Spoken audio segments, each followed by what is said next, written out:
Segundo, es esto la fábrica del día de la fecha, esta sección en donde lo que hacemos es dialogar sobre la industria de la música y volvemos para los Estados Unidos para hablar con la banda SHEORU, que acabamos de escuchar una hermosa canción llamado Vantage. Y nada, en esta sección siempre lo que hacemos es rediscutir, redimitir todo lo que tiene que ver todo con la industria de la música, y para eso nos nutrimos de diferentes diálogos. Hemos hablado con productores musicales, hemos hablado con organizadores de festivales y un montón de personajes, y hoy llegó el momento de hablar irnos de nuevo para Estados Unidos para hablar con los amigos de SHEORU que ya están conectados con nosotros. Hi, how are you? My name is Manu. Are you listening me good? You are all mute. I don't know why. Hi. Excellent. Are you listening me good? Yeah. Yep. Excellent. Bueno, Raúl, mandale vos que es todo tuyo esto. Gracias, Manu. We are live. We are going to start the interview. Thanks for your time. We really appreciate to have the chance to speak with you. So please tell us your full name, where are you from, and how old are you? All right, I'll go first. My name is Thalia. I'm from Richmond, Virginia, and I'm 24 years old now. Yeah, I'm Timothy, and I am 24 as well, and in Boston right now. Hey, my name is Danny. I am from Philadelphia, and I am 26. Okay, I'm over 40, so let's keep on talking, no problem with that. Bueno, I'm going to make a little translation for the Spanish listeners. Estamos hablando con Dani, Timothy y Thalia. Thalia es de Virginia, tiene 24 años, Timothy tiene 24 años, también está desde Boston, y Dani está en Filadelfia, es de Filadelfia y tiene 26 años. And can you tell us which is your first memory of you listening to music?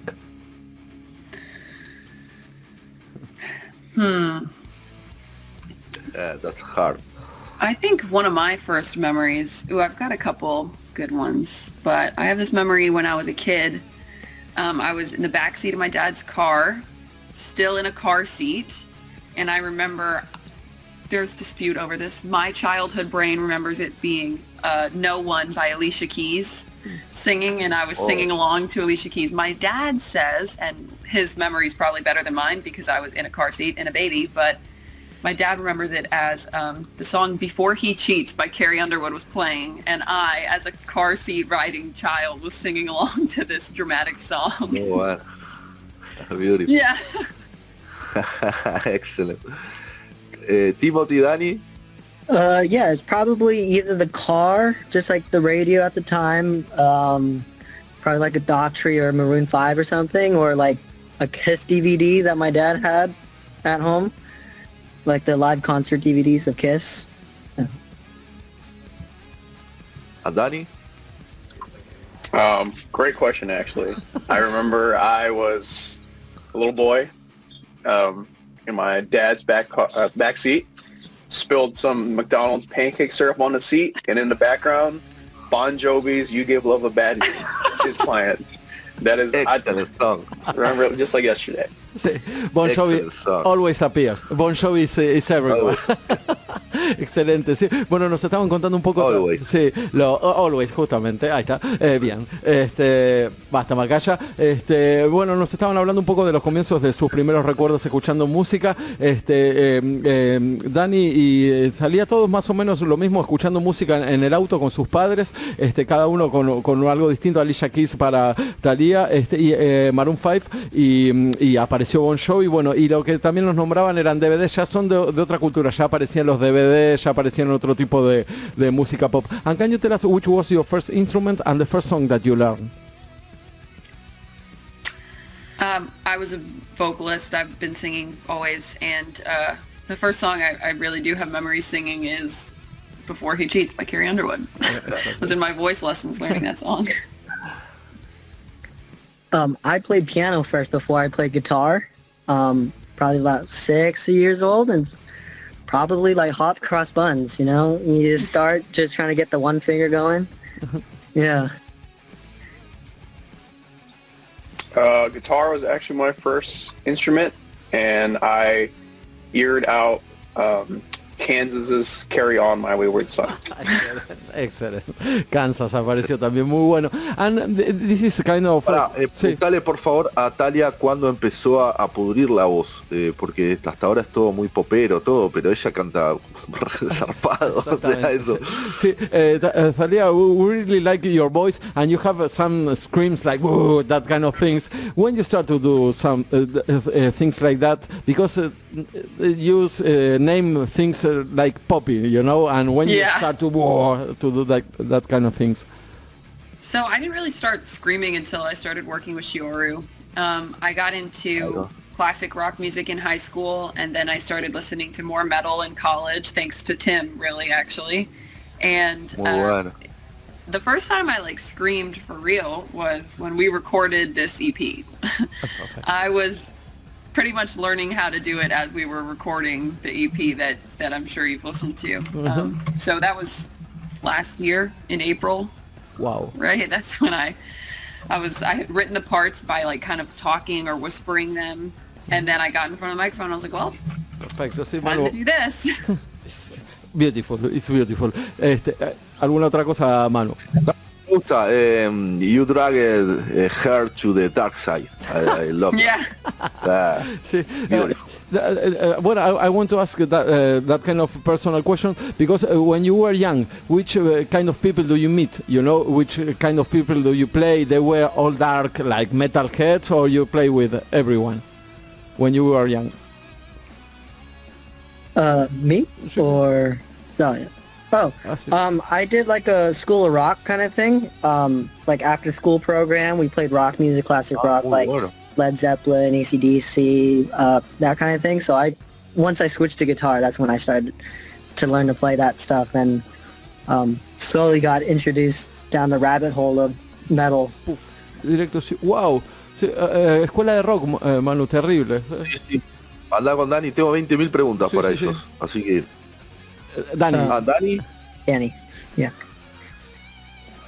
Yeah, growing up, I mean, like rock was kind of like the ugly duckling. Like everyone was kind of into like, you know, like the hip hop, like the pop music at the time. And quite frankly, like the kids at my school that were into like rock music, they already had like their own circles of bands. And I would always be like, you know, I want to play with these guys. Like, you know, they're covering like Nirvana. You know, they're playing like Seven Nation Army. I was like, yeah, I want to like be in a band, but I was never good enough, you know. So they kind of like, oh, we don't want to play with Danny, like, you know. So I just, but that's okay because, you know, because of that, I locked myself in my room. You know, Megadeth riffs. I would just listen to Megadeth all the time, Metallica, all those thrash metal bands, and I think that, like, you know, definitely got me to where I am today for sure. And how you both of you decide to play with a 7-string guitar? Want to go lower, right? Danny, that same for you? Pretty much, yeah. I think that's just, you know, like I think we can all agree 7-string has its own sound, right? 6-string sounds a certain way, 7-string sounds a certain way, and we just kind of like that. And Danny, you have a very weird guitar in the hook, line, sync guitar play. You know, in that video, what kind of guitar what guitar is that? So that is an Abasi Concepts 7-string guitar. Yeah, if you guys are familiar with Tosin Abasi of Animals as Leaders. Animals. Mm-hmm. He made his own. I bought a ticket for and they canceled the show, the tour. I've seen him like 3 separate times now, and they just kill it every time. And Tosin, like, to us is like, you know, he's such like a forward thinker, and you know, he doesn't listen to just metal, and he listens to surrounding genres to, you know, implement into his songwriting. And same thing with us, you know, we don't really just listen to metal. So, but that as an instrument kind of embodies kind of what how I view music. So it definitely helps me create. I need to know what Talia think about Animals as Leader when you listen for the first time, because it's a very guitarist and bass player band, you know, and drum band. What do you think of Cafo and that kind of composition?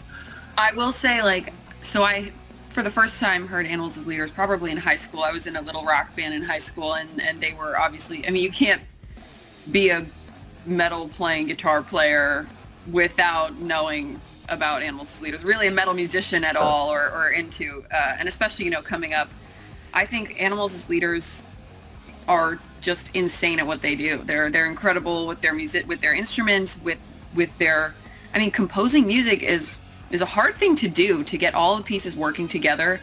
And when I think of Animals as Leaders, it reminds me of, in school we had to take composition classes for like classical music and follow all of the rules that the classical musicians were following for composing and how the parts can work together. And like, if you were to isolate just what one of them plays, just the guitar part, I mean, that's insane. And so the way they work in all of their parts together to create this whole, like, it's just something beyond. It is genius and incredible work. And even though they don't have a vocalist, I mean, you couldn't add any more to that. They are already so great about really, I don't know, crafting their skills and also their writing to fit and complement with each other. And you have to be very open in your mind to hear that music. I love that. So, sorry, Raulo, but how SHEORU begins and why you put that name? That's all Danny. Danny, you want to take that one? Sure. I think we came to the name like SHEOL before, SHEOL, and I think we were like throwing that name back and forth amongst many other names, but you know, that one was already taken by somebody, so we just, you know, translated it to like the Japanese translation, SHEORU, and then, you know, that's just why we're like, it sounds cool. It's one word, short, and it's getting a little hard to pronounce, but. And easy to find in Google. That's excellent. Correct. Excellent. Yes. Bien, Manu. See, we have a fight with Manu about that. See, it's interesting. It's really interesting. In April of 2022, you released your first single, Escape. How was the recording process of that first single? Yeah. So Danny came up to Boston. It was like at the end of COVID, so you know, we had to schedule everybody's times and everything, online school, because I think I was still in school at that time. But he came up here, we just locked ourselves in my apartment up here, we recorded it, the entire EP within probably like, 4 days, right, Danny? Something like that, because that was all the time he had off before he had to go back to work. So did all the guitar parts starting at like 9 in the morning till like 9 at night. Every day.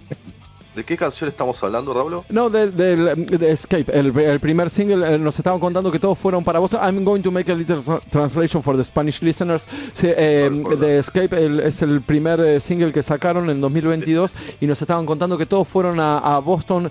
Timothy estaba terminando el colegio, y así fue como se encerraron todos en la habitación de él y así fue como empezó como grabaron el primer single. And can you tell us, Timothy, you were in school and how did you meet, and how do you feel about being in a band, you know, and recording and maybe expressing something different between the things that you study in school? How do you feel about that, and how do you met? Yeah, I met Danny through a friend at school, and we had met at NAMM in LA, which is the convention. The music convention that happens. That was the first time we met. It was in person. It was like 2019, but met through friends at school. And then Danny was part of another band called Earth 7. They are very similar to like Pliny and Animals as Leaders, very technical prog, instrumental metal. But Danny wanted an outlet to do just some heavy stuff, and I was like, I'm so down for that. Yeah, and it was different than school because I went to Berkeley. We did scales and all that stuff, and some contemporary rock and whatnot, but the avenues to have a full-fledged like metal thing wasn't as prominent there. Yeah, and I met Thali also at school, as she kind of mentioned. It was English class out of all things. Excellent. And we didn't reconnect until a couple years later when our original vocalist left.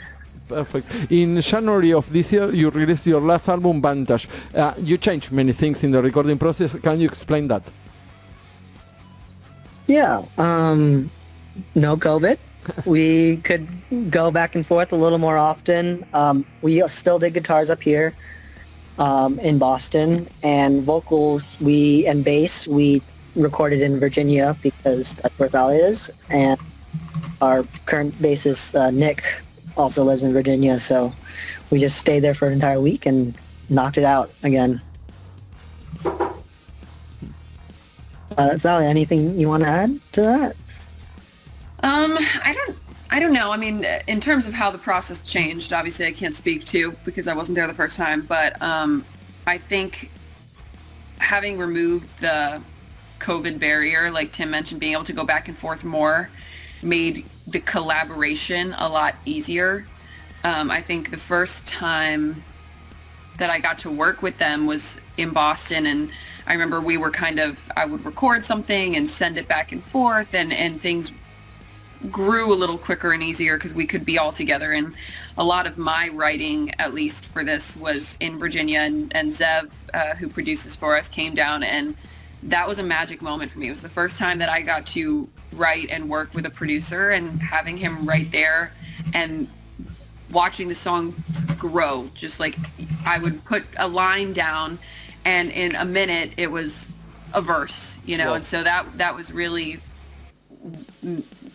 incredible for me to have that experience of working so back and forth. And a lot of times in writing, it can be a pretty personal thing, and it's hard to want to share that with people and to bring up, and especially for me, at least writing lyrics and talking about certain topics, it can be difficult to go back and forth and to put, how you're feeling down and then to expect criticism back. And so I think getting to be together and have the back and forth in the moment was really great for developing the songs. And it made, that was one of the best times ever, I think, for me, was getting to record this EP with them. Beautiful. See, and can you explain, you were in a studio all together, in your room, it was everything homemade? Yeah, we did this all ourselves. We did not go into a studio, so the guitars were recorded in the room that Tim is in right now. That's like his bedroom. And the drums? The drums we did were... they were just a MIDI program, yeah. Yeah, because we don't have a studio space.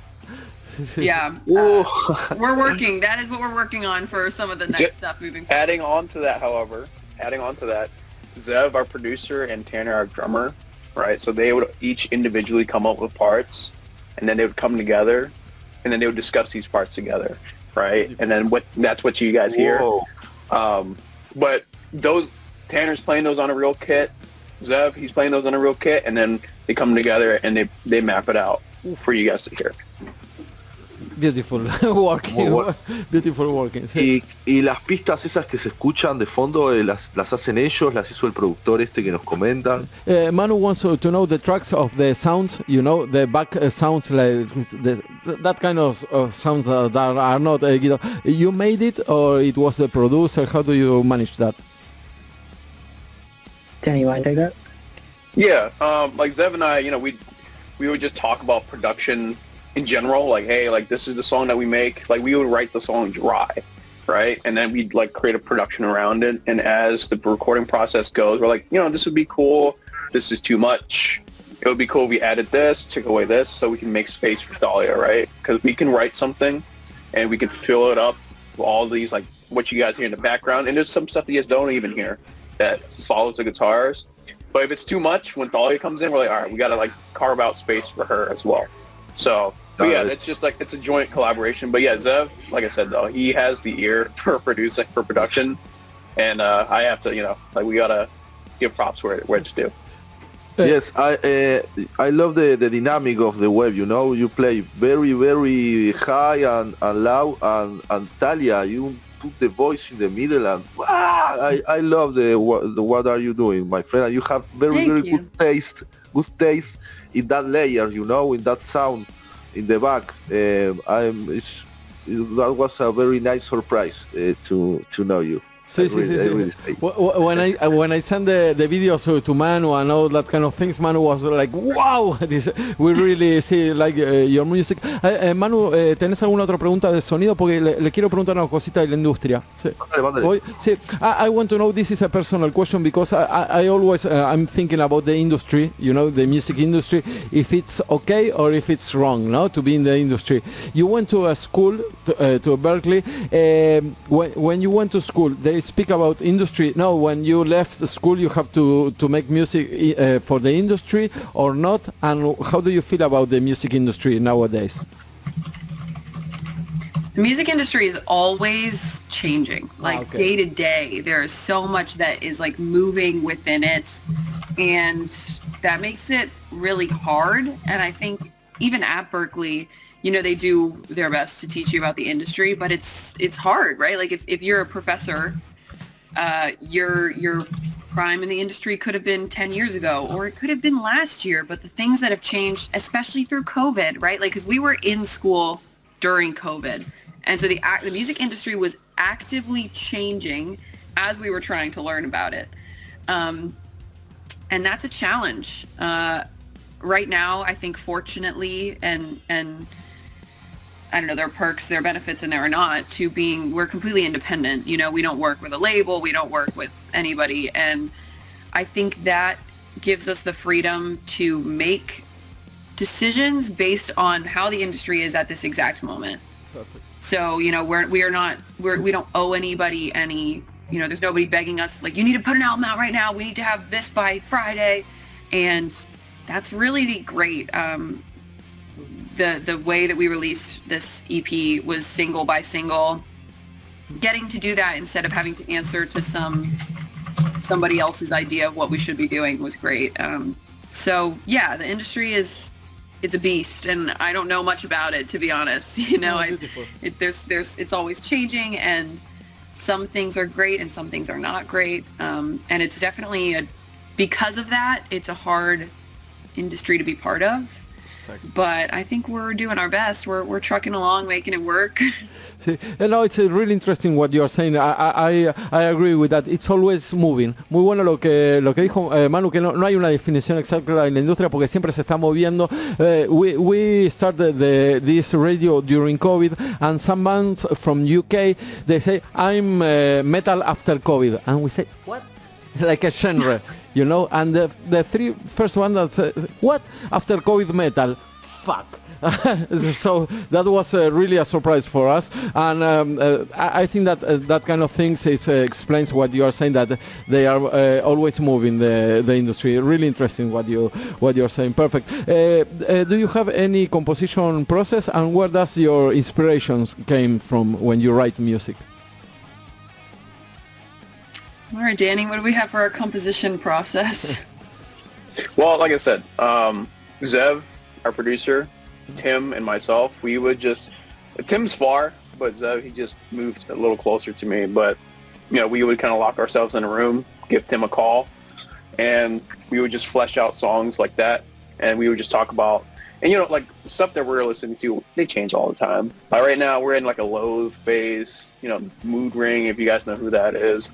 You know, like the really shoegazy stuff, Deftones, you know, that sort of thing. So if that's a hint about where we're gonna go, but yeah, like that kind of stuff is kind of like what we're listening to now. So, but yeah, that's our composition process. Like we don't really like stray. We don't really do like the Animals and Leaders, like free form, free jazz, if you will. Like we very much stick to a pop structure, if you will, but for the instrumentation, it's cool that you guys bring up the instrumentation, because that's something that we don't really like shout on the mountains about. But if you bring it up, we would love to talk to you about it. It's very dense. Like what we're doing with the guitars, the bass, drums, production, it's very dense. So yeah, the stuff that we're listening to all the time changes, but we'll probably pull inspiration from that, and then we'll add on to that. Like, perfect. You know, like what hasn't been done yet. So beautiful. And the lyrics? Wow. My biggest inspiration as an artist, and this is something I'm sure everybody could have guessed, is Hayley Williams. I love Hayley Williams. Paramore. I think she's a really, Paramore's great. I think the way that she writes lyrics and the way that she develops as she gets older, I think that is something that to have such a long career, she's been writing music professionally for 20 plus years now. And so the fact that her lyrics and her subject matter, you know, the things that she talks about have all kind of developed in that time is something that I really admire. As far as vocal parts in our most recent demo writing sessions, I was trying my best to channel Sam Carter from Architects. Yeah, I think he's incredible. Like that is the metal vocalist to me. Wow. A big reason to why I even ventured into doing metal and harsh vocal specifically. So those are some of the greats for me. And Talia, did you actually study or train to sing like that? Like I took one voice lesson for that a long time ago, but the thing is, I was in college, and it's a really specialized thing because not a lot of people do it, and not a lot of people know what they're doing when they do it. You know, there's Claro. I'm sure a whole group of people who do it and just try to make a sound without having much knowledge of the actual vocal technique. So I took one voice lesson in college, but because it's such a specialized thing, lessons are very expensive. And I was a college student, and I wasn't ready to pay, you know, $100 for half an hour or whatever the price was. Yeah, and so I kind of went slow. I've seen the Melissa Cross videos, the Zen of Screaming, and what I have learned, because let's remember I've been doing it for maybe a year and a half, but what I've learned is having a really good foundation in just vocal technique in terms of singing is really important. That's kind of the baseline of like how to control your breath, how to know when you're tensing your muscles, how to know when to stop pushing. All of those things are kind of the baseline that I have. But what I will say is I've got a ways to go. I do definitely have a way to go in terms of like when I talk about Sam Carter, if I ever want to get even close to that guy, I've got a long time to go. Excellent. But you know the techniques to not hurt your voice doing that. I think so. I think what I have, the scream that I have found is something that is fairly natural to me. And, you know, we've done a couple shows this year and I haven't had any issues there. So far so good. I think that the long days of recording, because when we record, like we were talking about, our process is we've all traveled. We're all in the same city for like 4 days. And so those 4 days of like, I have to get everything recorded in these 4 days, and it's 7 hours straight of us doing takes, and, you know, we'll take breaks and stuff, but that's where it starts to get a little exhausting. But so far so good. I'm doing okay. Perfect. And can we ask if it's not too much to ask, can you give us a Careta Radio for our artistic radio? Can you do that? I guess so. You said it's, I mean, okay guys, I didn't warm up, so. Don't Give me worry. a second. All right. Talia nos va a hacer un Careta Radio para toda nuestra audiencia. Estamos muy conmovidos por esto. It's all you. Okay. All right, I'm going to do a couple little warm-up noises here. Oh! All right, ready? Ready. Careta Radio!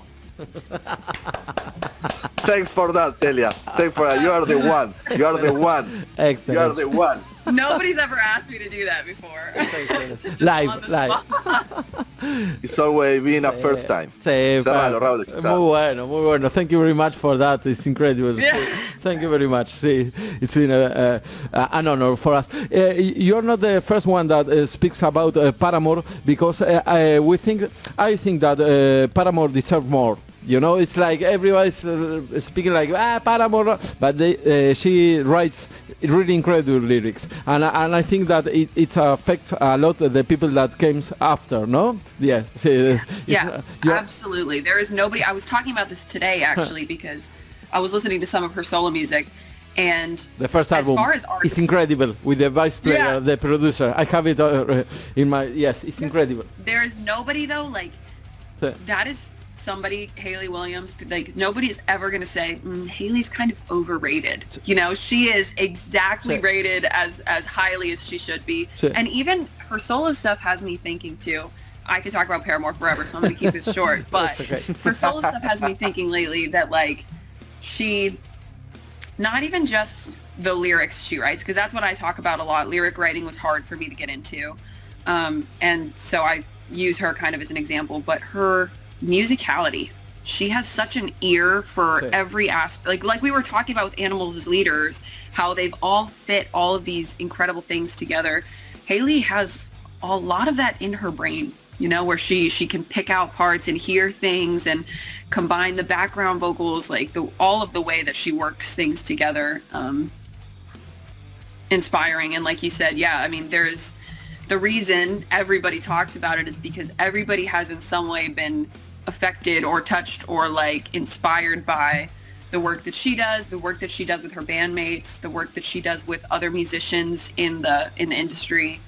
Yeah, it's really incredible. She became an icon. After 2000s, she became an icon. I completely agree with that. 3 more questions. Do you use artificial intelligence?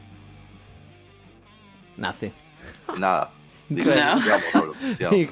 Incredible. Yeah. Perfect. And can you tell us something about the future plans of SHEORU? Sorry, my accent. Can you tell us something about the future plans of the band? Where are we going, Danny? Well, definitely play out some more, right? Because you know what you guys heard of Vantage, like there are a bunch of people that haven't heard it yet. But we are cooking some new music. So there is new music in the works, and I would personally, I mean, it's not something that, it's like, it sounds cliche, but what we're doing is definitely better than what we put out in the past. So be on the lookout. But yeah, we're always trying to play bigger shows and just trying to get our music out to more ears. Perfect. Manu, ¿alguna otra cosa o estamos bien? No. Sí, perfecto. Sí, it's been a pleasure to speak with you. Thanks for the explanations. Entendimos todo. We can understand everything. Thank you very much. It's a pleasure to speak with you. We are going to close the interview. We are going to play Ruin, that song. Can you explain something to us about that particular song?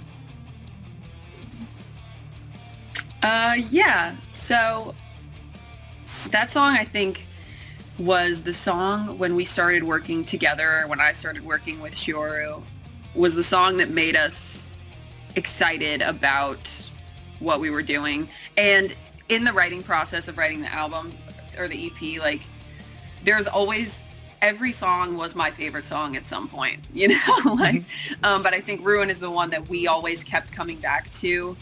And I think that has happened for a lot of people. I don't know why that happened, but Ruin's kind of the song everybody keeps coming back to. And yeah, it meant a lot to me. It was kind of, I mean, that question, how could I betray myself, was something, as I was listening to the demos they wrote, that's what I heard. And it was kind of a conversation that I had been having with myself. And it was really therapeutic to get to write that song out. And then to share it with people. I don't know if we've played a couple of shows, but in the first time that like I got to, the song that I wrote, share it out loud with people around me, I was crying by the end of that song. I had to like turn around, you know, I had to pull it back together. It really, this song meant a lot to me when I wrote it, and every time I sing it means something slightly different, but it still means a lot. Beautiful. Thanks for your words. We keep in touch. We are going to send you the interview when the live show ends. Thank you very much. Thank you so much. Thank you. Thank you. Bye. Thank you guys.